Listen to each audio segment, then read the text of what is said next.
Okay bos, untuk solar charge controller yang baru ni, setup dia adalah standard B2, tapi korang kena setup kepada B3. So tekan ni lama-lama, dia berkelip, tukar kepada B3.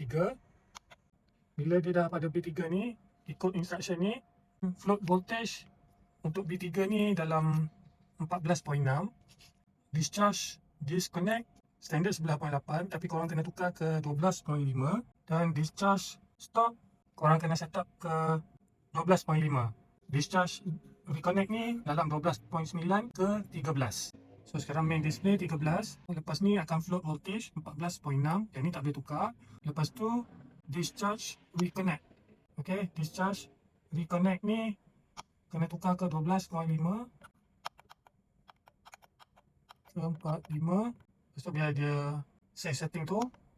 Okay, 14.6. 12.5 ni tukar kepada 13. 12.9 pun okey, tapi paling selamat 13 lah. So sekarang main display, float voltage, discharge reconnect 13 dengan discharge stop 12.5. So yang ni 24 jam standard, type of battery B03. Yang ni B03 lithium iron phosphate battery. So kita guna lithium iron phosphate.